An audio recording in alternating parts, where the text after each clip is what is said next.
My ex-husband's best friend once bet him I'd cry when they served me divorce papers at Christmas dinner. Women are so predictable, Nate laughed. Brandon, my husband, clinked his beer against Nate's and said, "She'll crumble." Women always do. They didn't realize I was standing in the hallway, carrying a tray of drinks, my feet frozen, my heart pounding like a war drum in my chest. I stood there, staring through the wall, listening to two men laugh about the day they planned to break me.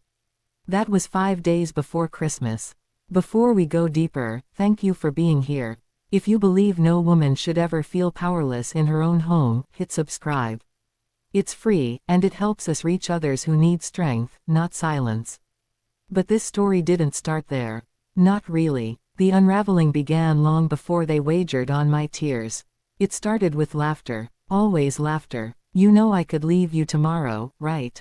Brandon would joke at dinner parties, his fingers digging lightly into my shoulder, his voice tinged with faux affection. Everyone laughed. So did I. But inside something shriveled. People didn't hear the pattern.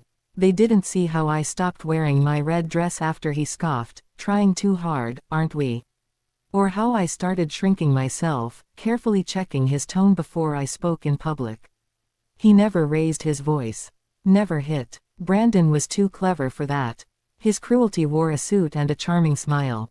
"Don't embarrass me in front of my boss. You're lucky I'm still here. I mean, really, what else would you do without me?" He said it with a laugh. A chuckle. A clink of a whiskey glass. At first, I defended him. "He's just sarcastic," I told Ivy, my childhood best friend, after she caught one of his sharper comments at a barbecue. She raised an eyebrow. "He doesn't have to mean it. You look like you're disappearing." Maybe I was. I stopped posting online, stopped answering calls. I missed book club, girls' nights, lunch with my sister. My world became smaller, centered around Brandon's moods, his rhythms, his expectations. He liked control. Quiet, constant control. When my mom visited, he'd make sure to loudly point out that I'd left the dishes in the sink. When I forgot to get the dry cleaning, he'd mutter, "Useless," just loud enough for me to hear. Always soft enough to deny. Still, I convinced myself this was marriage. At least he didn't cheat. At least he wasn't violent. At least. Then came the gala. 2 glasses of champagne in, he turned to me and muttered, "You're just like the rest. Always wanting more. Always clinging." I didn't even ask what I had done. I knew better by then. Later that night, while he passed out drunk on the couch, I gently handed him another drink and said, "You always joke about leaving.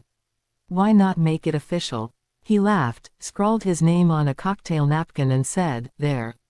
Go get it notarized if you're that scared." He forgot the next morning. I didn't. Within 24 hours, Ivy helped me notarize it. She didn't ask questions, just gave me a quiet nod and slid over a pen. That napkin became my anchor. I stored it in a fireproof envelope labeled, 2020 tax receipts. I scanned it, saved it in a private email Ivy had set up for me years ago. That was the beginning. That week, I bought a journal, not the kind with quotes on the cover, but a plain one I could tuck under the mattress.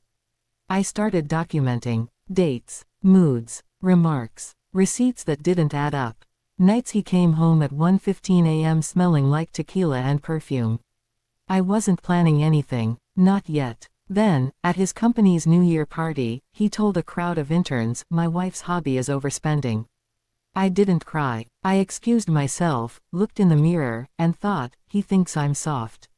Breakable. He wasn't wrong. I had been. But I was learning. A month later, I found a receipt in his jeans, 2 glasses of wine, a hotel room, strawberries from room service. Dated Valentine's Day. He told me he was out of town for work.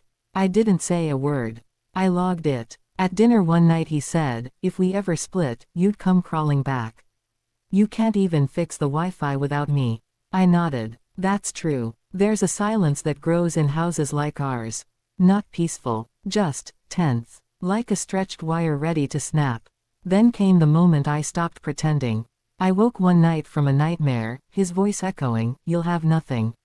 Only this time, I whispered back, "That's not true anymore." From that moment, I became his shadow. Polished, pleasant, watching. I stood in Ivy's office weeks later, handing her the signed napkin. "Did he do this willingly?" she asked. I nodded. She looked over it, then back at me. "It's elegant. He gave you the knife. Now we decide when to use it." She drafted an addendum. We fortified it, reinforced it. Spousal protections, asset division, custody options.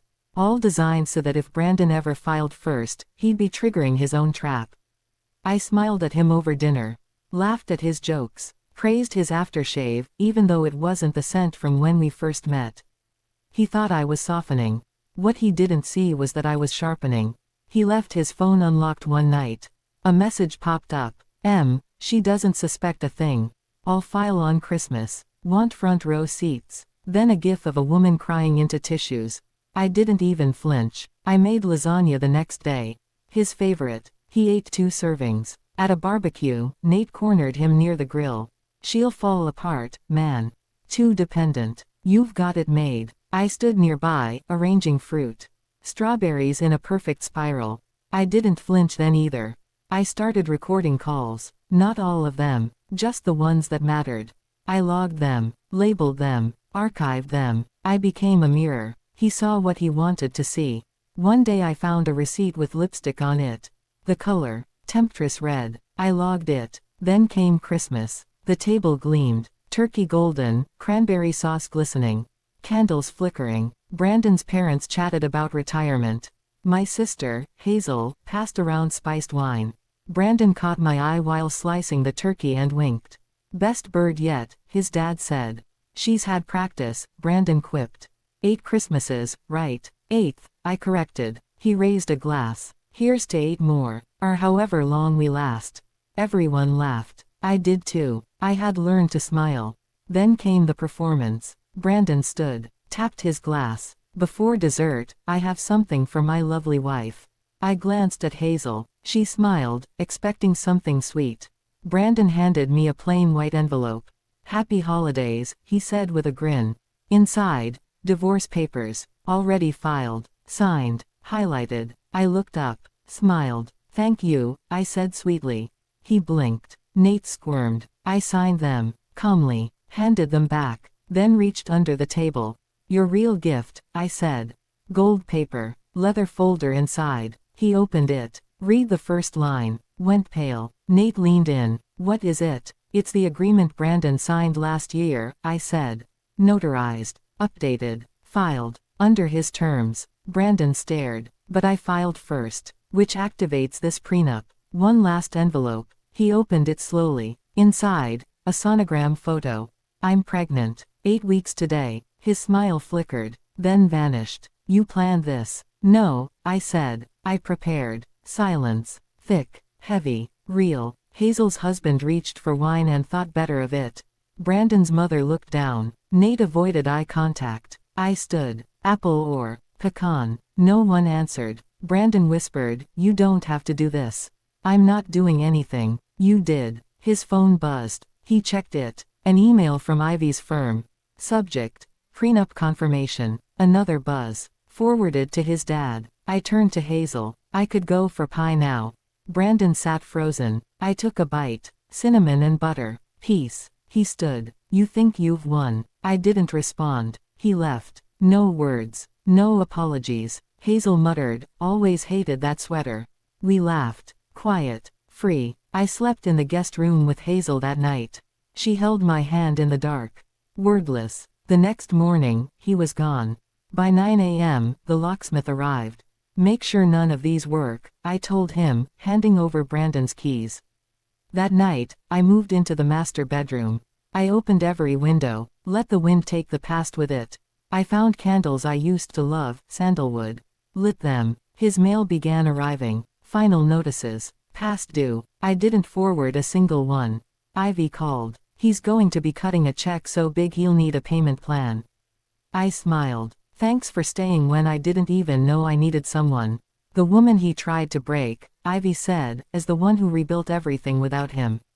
I painted the nursery sage green.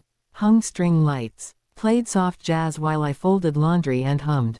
One day, I saw him on the street. He didn't look up. Or maybe he did, but he didn't speak. That night, I wrote, This baby will never confuse fear for love. When I felt her first kick, I was slicing peaches. I dropped the knife and smiled. My cousin Lola moved in. You're not doing this alone. She brought muffins and fuzzy socks. Ivy brought baby books and jokes. We didn't talk about Brandon. We painted, cooked, laughed. One Sunday, I found our wedding box. Photos, satin, vows. I didn't cry. I donated the whole thing. That night, I bought a new journal. Page 1, plans that are only mine. By next Christmas, the house smelled like cinnamon again. Hazel brought her toddler. Ivy brought a date. Lola made terrible vegan gravy. And beside my niece sat a high chair with the love of my life, my daughter. She had his eyes, maybe, but the rest, all mine. After dinner, I sat by the fireplace, her breath soft against my chest. He said I'd be nothing without him, I whispered. She stirred. I kissed her head. Turns out, I'm everything without him. If this story gave you chills, tap like. What was your favorite moment? Let us know in the comments. For more stories of strength and justice, subscribe and turn on the bell.